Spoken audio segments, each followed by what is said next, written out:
உமக்கு மேல் ஒருவரும் இல்லையே, எல்லோருக்கும் மேலாக உயர்ந்தவர். உமக்கு மேல் ஒருவரும் இல்லையே. அல்லேலூயா, அல்லேலூயா, அல்லேலூயா, ஆமென். அல்லேலூயா, அல்லேலூயா, அல்லேலூயா, ஆமென். ஒருவரால் சிருஷ்டிக்கப்படாமலே தாமாக என்றென்றும் இருப்பவர். ஒருவரால் சிருஷ்டிக்கப்படாமலே தாமாக என்றென்றும் இருப்பவர். லூக்கா சுவிசேஷத்திலே தொடர்ந்து முதல் அதிகாரத்தை பார்த்து கொண்டிருக்கிறோம். இன்றைக்கு கர்த்தருடைய வார்த்தையின்படியே இந்த எலிசபெத்து ஒரு குமாரனை பெறுகிறாள். சகரியாவும் எலிசபெத்தும் வயது சென்றவர்களாயிருந்தும் கூட பிள்ளையை பெற்றுக்கொள்வதற்கு அவர்களுக்கு பலன் இல்லாமல் போன காலத்தில் கர்த்தர் இவர்கள்ட்ட பேசி கர்த்தர் இவர்களுக்கு ஒரு குமாரனை கொடுக்கிறார். எப்படி ஆபிரகாமும் சாராளும் வயது சென்றவளான பிறகு அவர்களுக்கு வாலிபத்தை திரும்பி வர பண்ணி அவர்களுக்கு அங்கே அந்த ஈசாக்கை கொடுத்தாரோ, அதுபோல் இங்கே இந்த யோவான் ஸ்நானன் பிறக்கிறப்ப கூட வயதான பெற்றோர்கள் அவர்களுக்கு திரும்ப வாலிபம் வந்து அவர்கள் இந்த யோவான் ஸ்நானனை பெற்றார்கள் என்று நீங்கள் பார்க்கிறீர்கள். இதெல்லாம் சொல்லும்போது என்ன தெரிகிறது? பல சமயத்தில் தாமதமாகிறதுன்னு நினச்சாலும் கூட கர்த்தர் நமக்கு ஒரு விசேஷமான கிருபையை வச்சுருக்கிறாருன்னா அது ஒரு குறிப்பிட்ட காலத்தில் நடக்குமானா அதை காத்திருக்கிறது நல்லதா? நம்ம புலம்பிக்கிட்டு நான் அவன்லாம் அப்படி இருக்கேன், நான் கர்த்தருக்கு பயந்து கீழ்ப்படிஞ்சிருக்கேன், எனக்கு இப்படி ஆகிப்போச்சு அப்படி சொல்லி புலம்பிக்கிட்டு இருக்கிறதா? இந்த ரெண்டில் நம்ம தான் தீர்மானிக்கணும். நாம் கர்த்தர்கிட்ட உத்தமமாக இருக்கோம்ல, எப்படியா கர்த்தரனை ஆசீர்வதிக்கிறாரு, நான் இப்போ இப்படி ஒன்றுலாம் போனாலும் கர்த்தரனை பரலோகத்தில் என்னை ஒரு ஆசீர்வாதமாக வைப்பார் அப்படியெல்லாம் சொல்லிக்கிட்டு, ஆனால் எனக்கு இந்த பூமியிலேயே கர்த்தர் குறித்திருக்கிற காரியங்களை நான் செய்ய முடியும். அவர் எனக்கு ஒரு லக்கு வைத்திருக்கிறார், அந்த லக்கை நான் போய் அடையணும். அதுக்கு முன்னாடி நான் செய்ய வேண்டிய காரியங்கள்லாம் என்னை கொண்டு அவர் செய்வார். என்னை பலப்படுத்துகிற கிறிஸ்துனால எல்லாவற்றையும் செய்ய எனக்கு பலன் உண்டு அப்படி சொல்லி நம்ம கர்த்தருக்குள் முன்னேறுவது அவசியமாக இருக்கிறது. இப்போ இந்த யோவான் ஸ்நானன் பிறந்ததையும் அவனுக்கு பிறந்தபோது நடந்த சம்பவங்களை இப்போ நான் உங்களுக்கு வாசித்து காட்டிடுறேன். அதிலிருந்து சில வசனங்களை நாம் தியானிக்கலாம், நமக்கு ரொம்ப பிரயோஜனமாக இருக்கும். எலிசபெத்துக்கு பிரசவ காலம் நிறைவேறின போது அவள் ஒரு புத்திரனை பெற்றாள். கர்த்தர் அவளிடத்தில் தம்முடைய இரக்கத்தை விளங்க பண்ணினார் என்று அவளுடைய அயலகத்தாரும் 10 ஜனங்களும் கேள்விப்பட்டு அவளுடனே கூட சந்தோஷப்பட்டார்கள். 8ஆம் நாளிலே பிள்ளைக்கு விருத்த சேதனம் பண்ணும்படி அவர்கள் வந்து அதன் தகப்பனுடைய நாமத்தின்படி அதற்கு சகரியா என்று பெயரிட போனார்கள். 8ஆம் நாள் விருத்த சேதனம் பண்ணுறதும் பேர் வைக்கிறதும் ஒன்றா நடக்கிற காரியமாக இருக்குது. ஓகே, அப்பொழுது அதன் தாய் அப்படியல்ல, அதற்கு யோவான் என்று பெயரிட வேண்டுமென்றாள். அதற்கு அவர்கள், உன் உறவின் முறையாரில் இந்த பேருள்ளவன் ஒருவனும் இல்லையே என்று சொல்லி அதன் தகப்பனை நோக்கி இதற்கு என்ன பெயரிட மனதாக இருக்கிறீர் என்று சைகையினால் கேட்டார்கள். அந்த சகரியா ஊமையாக போயிட்டானே, கர்த்தருடைய வார்த்தையை காபிரியல் சொன்ன வார்த்தையை விசுவாசிக்காதனால அவனை தற்காலிகமாக ஊமையை நாக்கி விட்டு போயிட்டான் அந்த தூதன். இப்போ இன்ன வரைக்கும் அவன் வந்துட்டு ஊமையாக தான் இருக்கிறான். அதனால் இதற்கு என்ன பெயரிட மனதாக இருக்கிறீர் என்று சைகையினால் கேட்டார்கள். அவன் எழுத்து பலகையை கேட்டு வாங்கி இவன் பேர் யோவான் என்று எழுதினான். எல்லாரும் ஆச்சரியப்பட்டார்கள். அம்மா காரி சொல்லிட்டா யோவான்னு பேர் வைக்கணும்னு, அந்த பேரில் உன் வம்சத்தில் யாருமே இல்லையே, நீ இப்படி சொல்கிற, சரி தாப்பனை கேட்கலான்னு கூப்பிட்டு அவன் சொன்னால் எழுத்து பலகையை கேட்டு வாங்கி இவன் பேர் யோவான். இப்போ சகரியாவுக்கு சொல்லப்பட்ட வார்த்தை, இப்படி ஒரு குமாரன் பிறப்பான், அவனுக்கு யோவான் என்று பெயரிடுவாயாக அப்படின்னு சொல்லி அவன் எப்படியெல்லாம் இருப்பான்னு சொல்லி கர்த்தருக்கு முன்பாக நடக்கக்கூடிய மனுஷனாக இருப்பான்னு சொல்லி அதெல்லாம் அவனுக்கு எல்லாமே தெரியுது. ஓகே, இப்போ இதை நம்ம பார்க்கலாம். இதற்கு பின்னாடி சகரியா தீர்க்க தரிசனமாக சில வசனங்களை பேசுகிறான் பாருங்கள் யோவானை பற்றி. அதையும் நம்ம கவனிக்கணும். அவன் எழுத்து பலகையை கேட்டு வாங்கி இவன் பேர் யோவான் என்று எழுதினார். எல்லாரும் ஆச்சரியப்பட்டார்கள். உடனே அவனுடைய வாய் திறக்கப்பட்டு அவனுடைய நாவும் கட்டவிழ்க்கப்பட்டு தேவனை ஸ்தோத்தரித்து பேசினான். அவிசுவாசமாக பேசினா வாய் ஊமையாக போச்சு. இப்போ கர்த்தர் தம்முடைய சித்தத்தை நிறைவேற்றி குமாரனாக அந்த யோவானை பிறக்க பண்ணிட்டார். இப்போ இனிமேல் இவன் பேசினா ஒன்றும் தடை இல்லைன்னு நினச்சாரோ என்னமோ வாய் கட்ட அவிழ்த்து விட்டார்.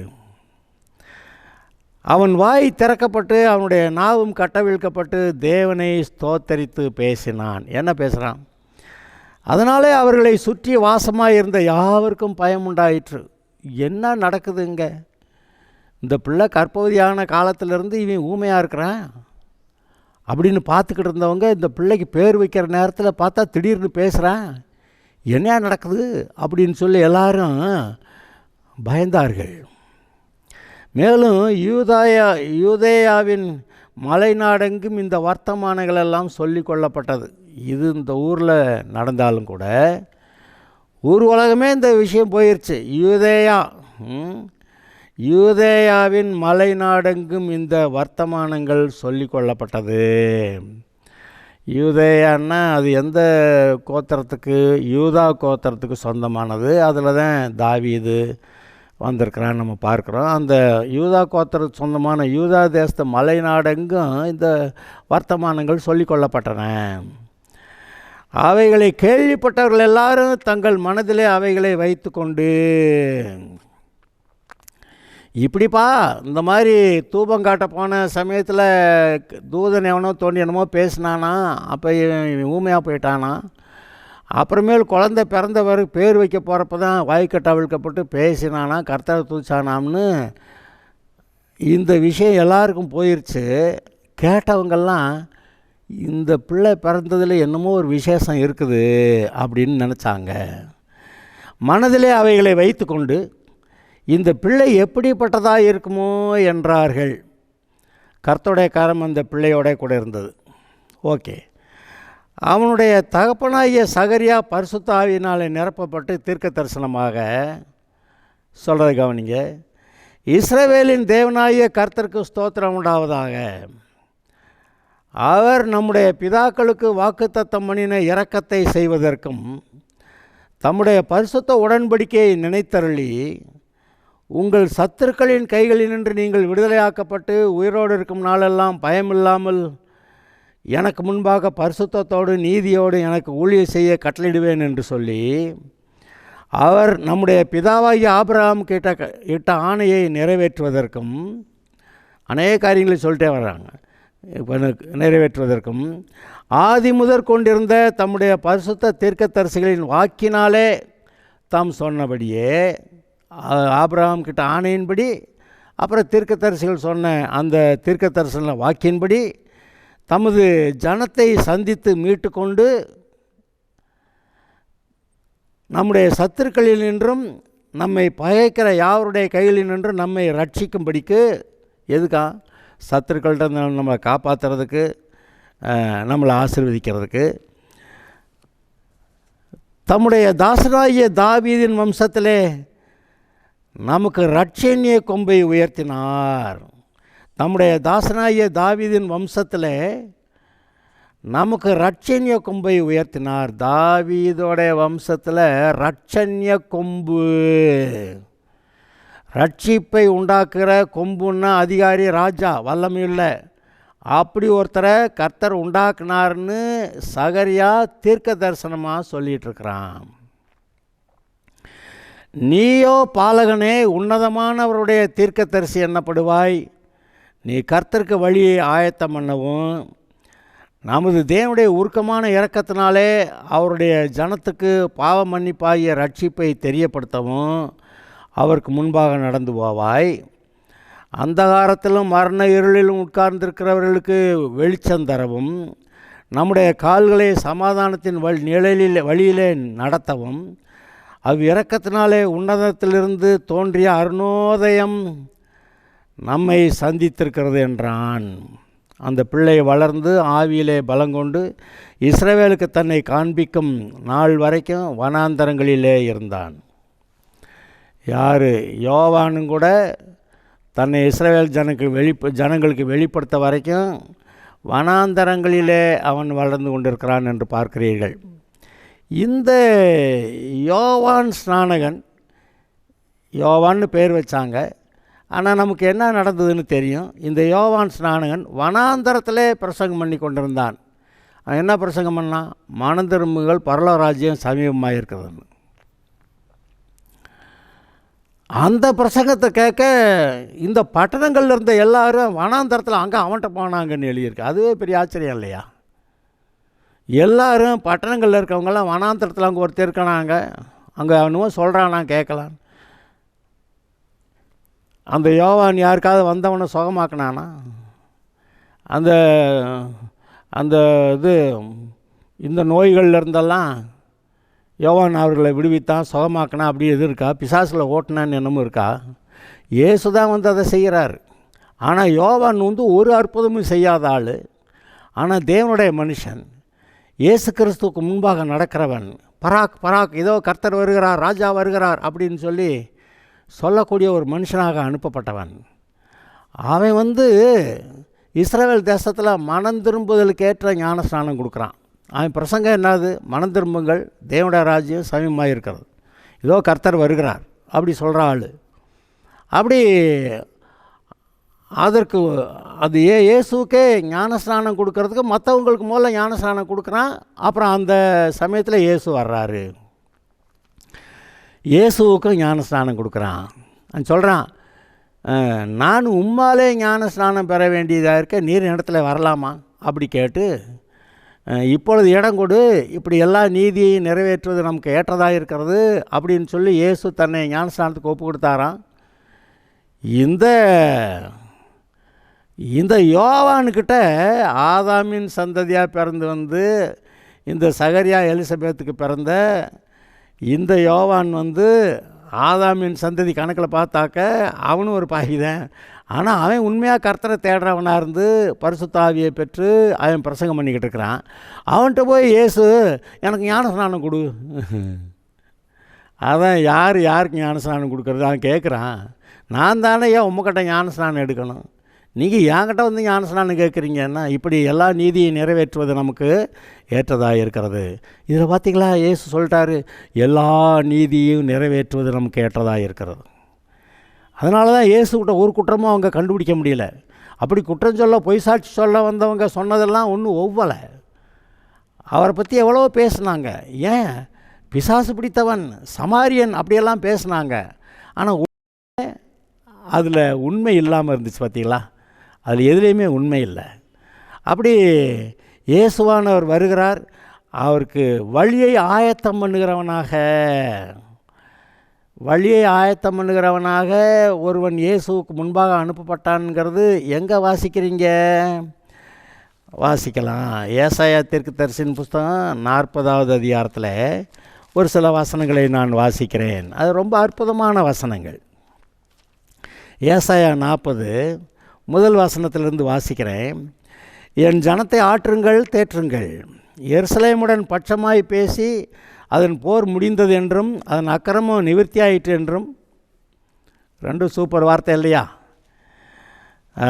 எருசலேமுடன் பட்சமாய் பேசி அதன் போர் முடிந்தது என்றும் அதன் அக்கிரமம் நிவர்த்தி ஆயிற்று என்றும், அது தன் சகல பாவங்கள் நிமித்தமும் கர்த்தரிட கையில் இரட்டிப்பாய் அடைந்து தீர்ந்தது என்றும் அதற்கு கூறுங்கள் என்று உங்கள் தேவன் சொல்லுகிறார். நீங்கள் செஞ்ச பாவத்துக்கெல்லாம் தண்டனை வாங்கிட்டீங்க இப்போவே அப்படின்னு சொல்கிறார். கர்த்தருக்கு இது கவனிங்க, கர்த்தருக்கு வழியை ஆயத்தப்படுத்துங்கள், அவாந்தர வழியிலே நம்முடைய தேவனுக்கு பாதையை செவ்வாய் பண்ணுங்கள் என்றும். இதுதான் யோவான் ஸ்நானகன். கர்த்தருக்கு வழியை ஆயத்தப்படுத்துங்கள், அவாந்தர வெளியிலே நம்முடைய தேவனுக்கு பாதையை செவ்வாய் பண்ணுங்கள் என்றும், பள்ளமெல்லாம் உயர்த்தப்பட்டு சகல மலையும் குன்றும் தாழ்த்தப்பட்டு கோணலானது செவ்வையாகி கரடு முரடானவைகள் சமமாக்கப்படும் என்றும், கர்த்தரின் மகிமை வெளியரங்கமாகும், மாம்சமான யாவும் அதை ஏகமாய் காணும். எது? கர்த்தருடைய மகிமை வெளியரங்கமாகும். இயேசு மூலமாக கர்த்தருடைய மகிமை வெளியரங்கமாகும். மாம்சமான யாவும் அதை ஏகமாய் காணும். கர்த்தரின் வாக்கு அதை உரைத்தது என்றும், வனாந்தரத்திலே கூப்பிடுகிறவனுடைய சத்தம், இப்படி வர்றாருன்னு கூப்பிடுகிறவனுடைய சத்தம் உண்டாயிற்று. பின்னும் கூப்பிட்டு சொல் என்று ஒரு சத்தம் உண்டாயிற்று. என்னத்தை கூப்பிட்டு சொல்லுவேன் என்றேன். அதற்கு, மாம்சமெல்லாம் புல்லை போலவும் அதன் மேன்மையெல்லாம் வெளியின் பூவை போலவும் இருக்கிறது. கர்த்தரின் ஆவி அதன் மேல் ஊதும்போது புல் உலர்ந்து பூ உதிரும். ஜனமே புல், புல் உலர்ந்து பூ உதிரும். நமது தேவனுடைய வசனமோ என்றென்றைக்கும் நிற்கும் என்பதையே சொல் என்று உரைத்தது. இது என்ன சொல்ல வர்றாரு? ஏற்கனவே சிறைப்பட்டு போன, பாபிலோனுக்கு சிறைப்பட்டு போன இஸ்ரவேல் ஜனங்களை நான் மீட்டுட்டு வருவேன் அப்படியெல்லாம் சொல்லிட்டாரு. ஆனாலும் ஜனங்களுக்குள்ளே இன்னும் ஒரு நம்பிக்கையெல்லாம் வரலை. அவங்களாம் செத்துட்டான் அப்படின்னு சொல்லி இந்த மாதிரி விஷயத்தில் தான் அங்கே எசேக்கியேல் 47 அங்கே பரிசுத்த ஆவியை பற்றி கணுக்கால அளவு, முழங்கால அளவு, இடுப்பு அளவு நீச்சாலம், கடக்கக்கூடாத நதியெல்லாம்னு சொல்லி அவ்வளவா பரிசுத்த ஆவியை ஊற்றுவேன், ஆசீர்வாதம் வரும், இந்த ஜனங்கள் ஆசீர்வதிப்படுவாங்க, அதெல்லாம் சொல்ல வர்றார். அப்போ இப்படி ஆசீர்வதிப்பேன்னு சொன்னாலும் அந்த ஜனங்களுக்குள்ள ஒரு நம்பிக்கை இல்லை. அதனால் இப்போவும் சொல்கிறாரு, கர்த்தருக்கு வழியை ஆயத்தப்படுத்துங்கள். இயேசு வருகிறார், அவருக்கு வழியை ஆயத்தப்படுத்து. எந்த விதத்தில் யோவான் ஸ்நானன் இயேசுக்கு வழியை ஆயத்தப்படுத்தினா? அவர் வர்றாரு, அவருக்கு கொஞ்ச நாள் முன்னாடி இவங்க போய் அங்கே எருசலேமில் அங்கே இருந்து சுற்றி இருந்த பகுதிகளில் மனம் திரும்புங்கள், தேவனுடைய ராஜ்யம், கர்த்தருடைய ராஜ்யம் சமீபமாக இருக்கிறது, அவன் பிரசங்காதாங்க. அந்த இங்கே மத்தேயு 3வது அதிகாரத்தை எடுத்து வாசிங்கன்னா அந்த பிரசங்கம் எவ்வளோ கடுமையானதுன்னு நீங்கள் பார்ப்பீங்க. நான் அதை வாசி காட்டுறேன். மத்தேயு 3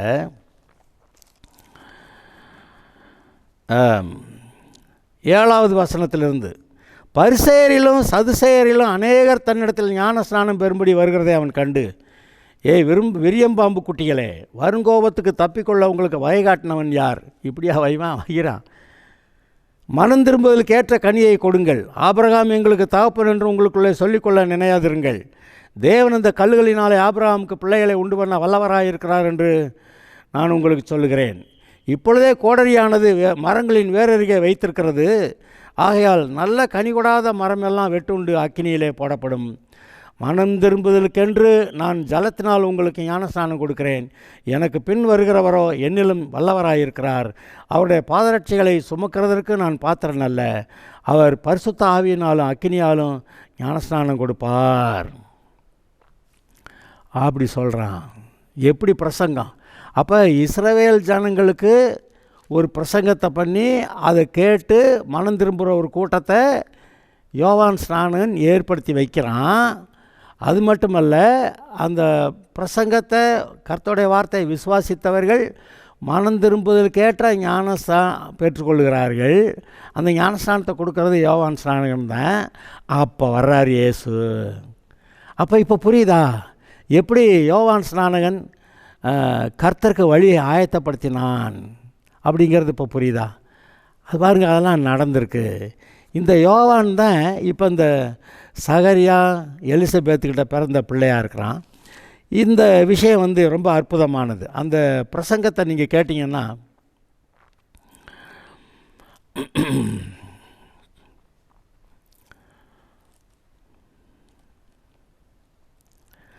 அவனுடைய தகப்பனாகிய சகரியா பரிசுத்த ஆவியினாலே நிரப்பப்பட்டு தீர்க்க தரிசனமாக, இஸ்ரவேலின் தேவனாகிய கர்த்தருக்கு ஸ்தோத்திரம் உண்டாவதாக, அவர் நம்முடைய பிதாக்களுக்கு வாக்குத்தத்தம் பண்ண இரக்கத்தை செய்வதற்கும், என்ன இரக்கம்? ஆபிரகாம், ஈசாக்கு, யாக்கோபு,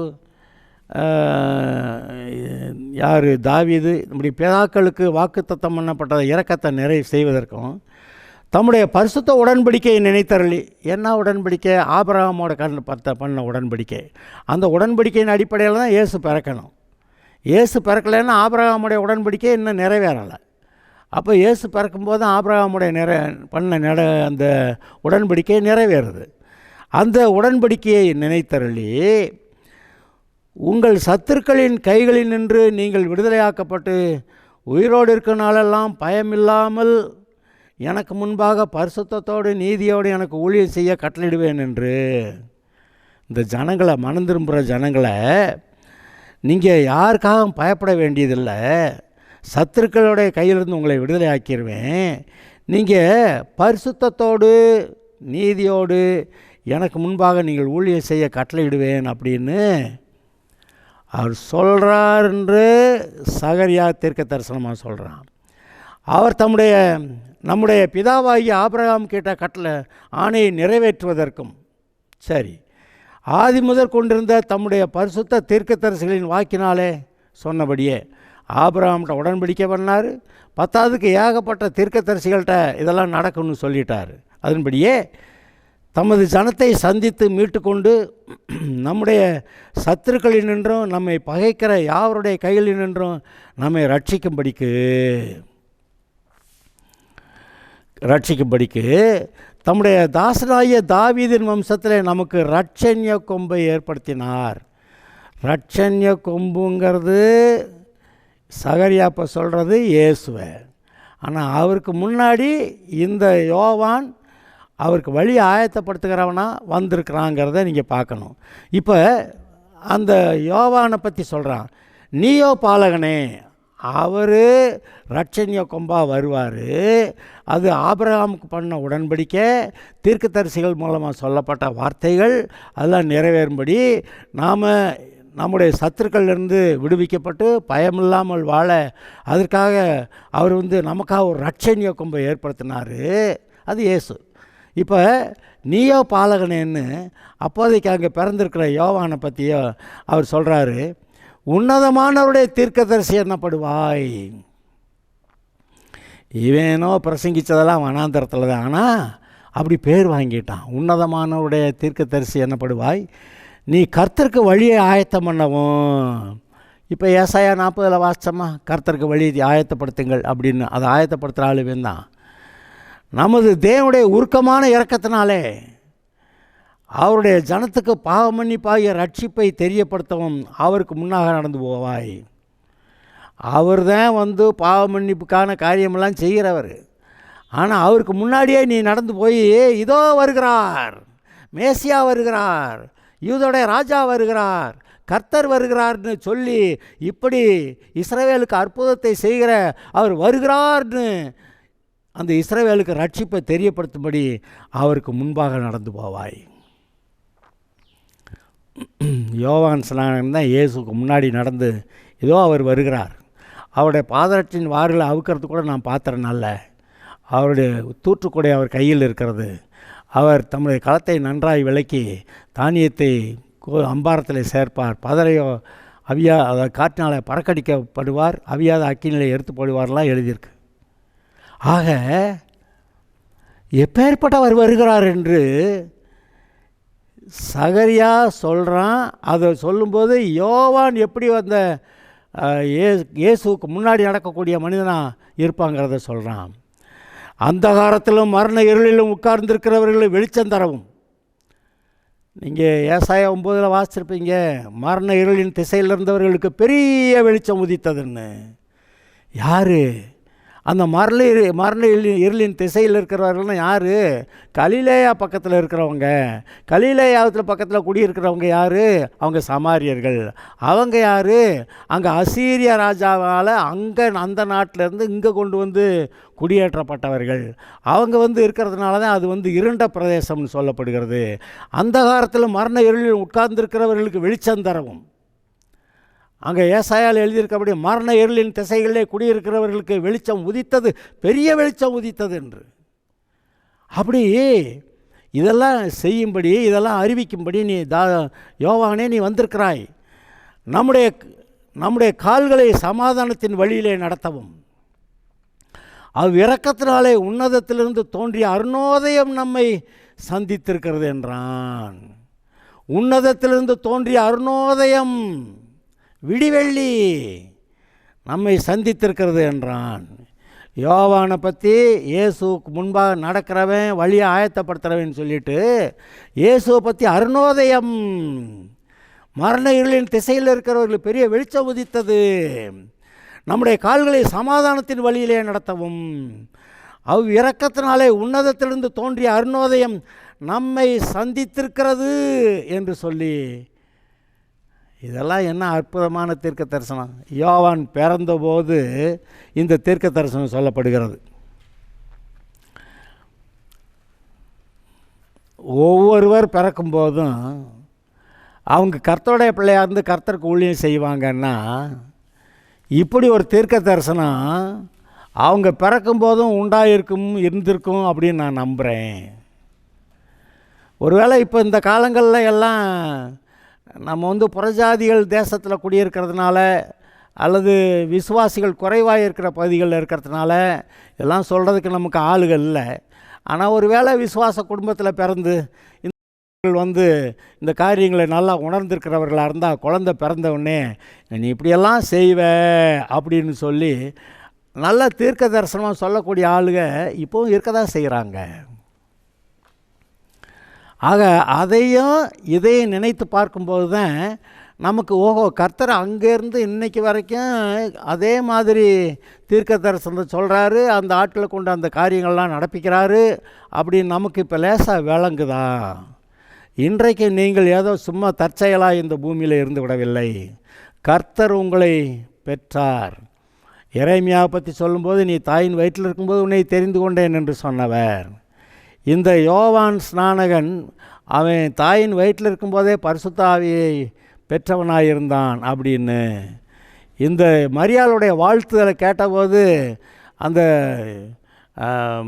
தாய், யோவானுடைய தாய் எலிசபெத்து மகிழ்ச்சியினாலே அவள் பரிசுத்த ஆவியை பெற்று அவள் எப்படி தீர்க்க தரிசனம் சொன்னாள்னா நீங்கள் வாசிக்கிறீங்க. அருமையானவர்களே, நான் இப்போவும் சொல்கிறேன், ஒரு விசுவாச குடும்பத்தில் பிறக்கிற பிள்ளைங்க அது விசேஷமானது தான். ஏன் விசுவாச குடும்பம் இல்லாமல் எங்கே பிறந்தவங்களெல்லாம் ரட்சிக்கப்பட்டு இங்கே கர்த்தருக்கு பெரிய வேலையெல்லாம் செய்கிறவங்க இருக்கும்போது, அப்போ விசுவாச குடும்பங்களில் பிறக்கிறவங்களை பற்றி கர்த்தருக்கு தீர்க்க தரிசனமாக சொல்லலாம் மாட்டாரா? நல்லாவே சொல்கிறாரு. இதை கவனியுங்கள். உங்களை பற்றியும் ஏதோ சொல்லப்பட்டிருக்கிறது, உங்களுக்கு ஒரு அழைப்பு இருக்கிறது, உங்களுக்கு லெக்கு வைக்கப்பட்டிருக்கிறது, என்னென்ன காரியங்கள் உங்களுடைய வாழ்க்கையில் நடக்கணும் என்னெல்லாம் சொல்லியிருக்கிறது. யோவான் ஸ்நானனுக்கு திடீர்னு சந்தேகம் வந்து போச்சு, வருகிறவர் நீதானா இல்லை வேற ஒருவர் வர காத்திருக்கணுமா? இவனை பிடிச்சி ஜெயிலில் போட்டாங்க. அப்போ அவர் சொல்கிறாரு, வர்ற ஆள் நான் தான், இங்கே நடக்கிற அற்புதங்கள்லாம் பார்த்துக்கன்னு சொல்லி வந்தவங்கள்ட்ட சொல்லி விட்றாரு. அவர் நான் தானே நேரடியாக சொல்லாட்டி இங்கே நடக்கிற காரியங்கள்லாம் பார்த்து போய் அங்கே சொல்லுன்றார். அது சொன்னாவே யோவான் ஸ்நானனுக்கு விளங்கிடும். அப்போ அவன் சமாதானத்தோட, கர்த்தாவே நீர் சமாதானத்தோட பரலோகத்துக்கு வர நீர் எனக்கு அனுமதி கொடுக்குறேன்னு சொல்கிற போது அப்படி தான் பாருங்கள், அங்கே ஏரோது ராஜா அந்த யோவான் ஸ்நானனை கொண்டு விட்டான். அதுக்கு முன்னாடி தான் யோவான் ஸ்நானன் கேட்டு விட்ருக்கான். அப்போ அவனு கூட எப்படி சமாதானமாக பரலோகம் போயிருந்துருக்கிறான் அப்படிங்கிறதெல்லாம் நீங்கள் நினச்சி பார்க்கலாம். எவ்வளோ அற்புதமான காரியங்கள். கடைசி வசனம், அந்த பிள்ளை வளர்ந்து ஆவியிலே பலங்கொண்டு இஸ்ரவேலுக்கு தன்னை காண்பிக்கும் நாள் வரை வனாந்தரங்களில் இருந்தான். இப்படி தீர்க்க தரிசனம் சொல்லப்பட்ட பிள்ளைங்க அப்படிங்க அதெல்லாம் ஒன்றும் வெளியில் எல்லாம் பேசலை. இவன் பாட்டுக்கு வனாந்தரத்தில் இருக்கிறான். கர்த்தர் ஒரு நாள் அழைத்தார். அவன் பிரசங்கத்தை ஆரம்பித்தான். மனம் திரும்புங்கள், பரலோகராஜ்யம் சமீபமாக இருக்குதுன்னு. அப்புறம் கொஞ்சம் பேர் மனம் திரும்பினாங்க. அவங்களுக்கு மனம் திரும்புதலுக்கு ஏற்ற ஞானஸ்நானம் கொடுத்தான். அப்போ இயேசு வருகிறார். அப்போ இயேசுக்கு வழியை ஆயத்தம் பண்ண விஷயத்தில் இந்த யோவான் ஸ்நானகன் அவனுக்கு கொடுக்கப்பட்ட ஊழியத்தை அவன் நிறைவேற்றியிருந்தான். இன்றைக்கு நான் உங்களுக்கு சொல்லுகிறேன், உங்களுடைய அழைப்பை நீங்கள் நிறைவேற்ற முடியும். கொஞ்சம் அமர்ந்து காத்திருந்து அவரை நோக்கி பார்த்து நீங்கள் ஜெபம் பண்ணுங்க, வெளிப்பாடு வரும். அவர் உங்களை நடத்துவார். கர்த்தர் உங்களை எதற்காக அழைத்தாரோ அந்த காரியத்தை நீங்கள் நிறைவேற்றுவீர்கள். அல்லேலூயா. Okay, God bless you.